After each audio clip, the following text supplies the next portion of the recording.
Chapter 1. General Principles of Guerrilla Warfare. 1. Essence of Guerrilla Warfare.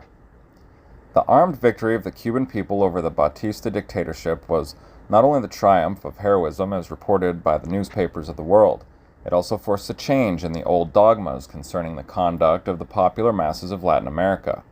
It showed plainly the capacity of the people to free themselves by means of guerrilla warfare from a government that oppresses them. We consider the Cuban Revolution contributed three fundamental lessons to the conduct of revolutionary movements in America. They are: 1. Popular forces can win a war against the army. 2. It is not necessary to wait until all conditions for making revolution exist. The insurrection can create them. 3. In underdeveloped America, the countryside is the basic area for armed fighting. Of these three propositions, the first two contradict the defeatist attitude of revolutionaries or pseudo-revolutionaries who remain inactive and take refuge in the pretext that against a professional army nothing can be done, who sit down to wait until, in some mechanical way, all necessary objective and subjective conditions are given without working to accelerate them. As these problems were formerly a subject of discussion in Cuba, until facts settled the question, they are probably still much discussed in America. Naturally, it is not to be thought that all conditions for revolution are going to be created through the impulse given to them by guerrilla activity. It must always be kept in mind that there is a necessary minimum without which the establishment and consolidation of the first center is not practicable. People must see clearly the futility of maintaining the fight for social goals within the framework of civil debate. When the forces of oppression come to maintain themselves in power against established law, peace is considered already broken. In these conditions, popular discontent expresses itself in more active forms. An attitude of resistance finally crystallizes in an outbreak of fighting, provoked initially by the conduct of the authorities. Where a government has come into power through some form of popular vote, fraudulent or not, and maintains at least an appearance of constitutional legality, the guerrilla outbreak cannot be promoted, since the possibilities of peaceful struggle have not yet been exhausted. The third proposition is a fundamental of strategy. It ought to be noted by those who maintain dogmatically that the struggle of the masses is centered in city movements, entirely forgetting the immense participation of the country people in the life of all the underdeveloped parts of America. Of course, the struggles of the city masses of organized workers should not be underrated, but their real possibilities of engaging in armed struggle must be carefully analyzed where the guarantees which customarily adorn our constitutions are suspended or ignored. In these conditions, the illegal workers' movements face enormous dangers. They must function secretly, without arms. This situation in the open country is not so difficult. There, in places beyond the reach of the repressive forces, the armed guerrillas can support the inhabitants. We will later make a careful analysis of these conclusions that stand out in the Cuban revolutionary experience. We emphasize them now at the beginning of this work as our fundamental contribution.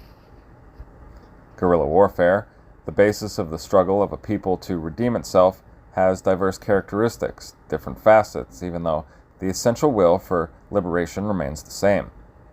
It is obvious, and writers on the theme have said it many times, that war responds to a certain series of scientific laws. Whoever ignores them will go down to defeat.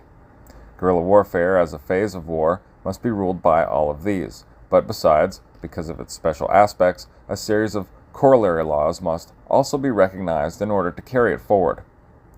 Though geographical and social conditions in each country determine the mode and particular forms that guerrilla warfare will take, there are general laws that hold for all fighting of this type. Our task at the moment is to find the basic principles of this kind of fighting and the rules to be followed by people seeking liberation, to develop theory from facts, to generalize and give structure to our experience for the profit of others. Let us first consider the question: who are the combatants in guerrilla warfare? On one side, we have a group composed of the oppressor and his agents, the professional army, well-armed and disciplined, in many cases receiving foreign help as well as the help of the bureaucracy in the employ of the oppressor. On the other side are the people of the nation or region involved. it is important to emphasize that guerrilla warfare is a war of the masses, a war of the people. The guerrilla band is an armed nucleus, the fighting vanguard of the people. It draws its great force from the mass of the people themselves.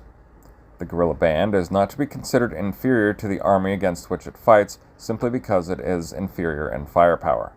Guerrilla warfare is used by the side which is supported by a majority, but which possesses a much smaller number of arms for use in defense against oppression. The guerrilla fighter needs full help from the people of the area. This is an indispensable condition. This is clearly seen by considering the case of bandit gangs that operate in a region. They have all the characteristics of a guerrilla army: homogeneity, respect for the leader, valor, knowledge of the ground, and often even good understanding of the tactics to be employed. The only thing missing is support of the people, and inevitably these gangs are captured and exterminated by the public force. Analyzing the mode of operation of the guerrilla band, seeing its form of struggle and understanding its base in the masses, we can answer the question, why does the guerrilla fighter fight? We must come to the inevitable conclusion that the guerrilla fighter is a social reformer, that he takes up arms, responding to the angry protests of the people against their oppressors, and that he fights in order to change the social system that keeps all his unarmed brothers in ignominy and misery. He launches himself against the conditions of the reigning institutions at a particular moment and dedicates himself with all the vigor that circumstances permit to breaking the mold of these institutions.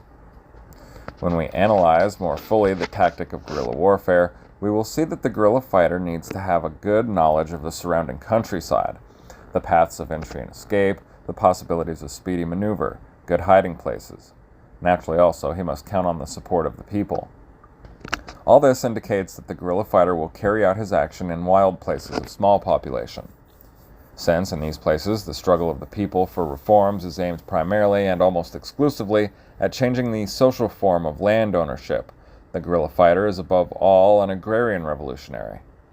He interprets the desires of the great peasant mass to be owners of land, owners of their means of production, of their animals, of all that which they have long yearned to call their own, of that which constitutes their life and will also serve as their cemetery.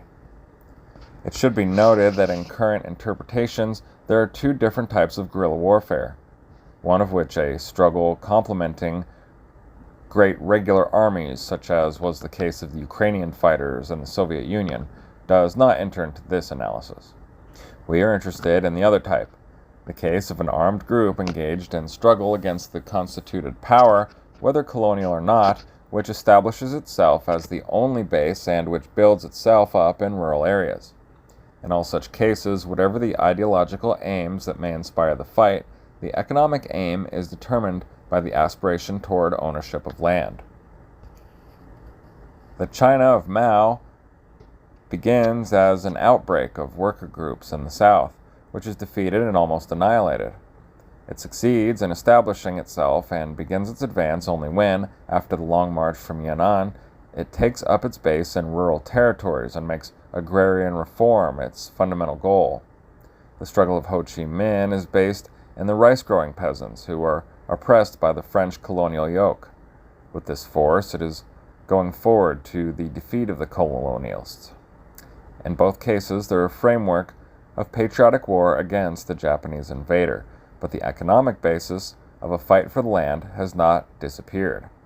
In the case of Algeria, the grand idea of Arab nationalism has its economic counterpart in the fact that 1 million French settlers utilized nearly all of the arable land of Algeria. In some countries, such as Puerto Rico, where the special conditions of the island have not permitted a guerrilla outbreak, the nationalist spirit, deeply wounded by the discrimination that is daily practiced, has as its basis the aspiration of the peasants, even though many of them are already a proletariat, to recover the land that the Yankee invaders seized from them. The same central idea, though in different forms, inspired the small farmers, peasants, and slaves of the eastern estates of Cuba to close ranks and defend together the right to possess land during the 30-year War of Liberation. Taking account of the possibilities of development of guerrilla warfare, which was transformed with the increase in the operating potential of the guerrilla band into a war of positions, This type of warfare, despite its special character, is to be considered as an embryo, a prelude, of the other. The possibilities of growth of the guerrilla band and of changes in the mode of fighting until conventional warfare is reached are as great as the possibilities of defeating the enemy in each of the different battles, combats, or skirmishes that take place. Therefore, the fundamental principle is that no battle, combat, or skirmish is to be fought unless it will be won. There is a malevolent definition that says the guerrilla fighter is the Jesuit of warfare, but this is indicated a quality of secretiveness, of treachery, of surprise that is obviously an essential element of guerrilla warfare. It is a special kind of Jesuitism, naturally prompted by circumstances which necessitates acting at certain moments in ways different from the romantic and sporting conceptions with which we are taught to believe war is fought. War is always a struggle in which each contender tries to annihilate the other. Besides using force, they will have recourse to all possible tricks and stratagems in order to achieve the goal. Military strategy and tactics are a representation by analysis of the objectives of the groups and of the means of achieving those objectives. These means contemplate taking advantage of all the weak points of the enemy. The fighting action of each individual platoon in a large army in a war of positions will present the same characteristics of those of the guerrilla band.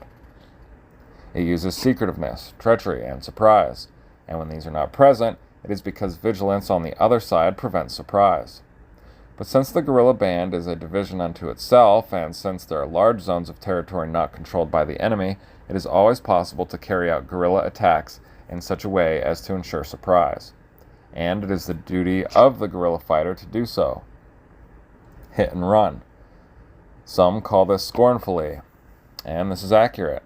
Hit and run, wait, lie in ambush, again hit and run, and thus repeatedly, without giving any rest to the enemy.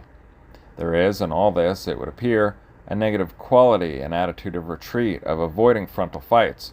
However, this is consequent upon the general strategy of guerrilla warfare, which is the same in its ultimate end as is any warfare: to win, to annihilate the enemy.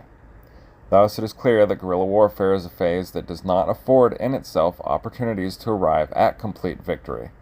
It is one of the initial phases of warfare and will develop continuously until the guerrilla army, in its steady growth, acquires the characteristics of a regular army.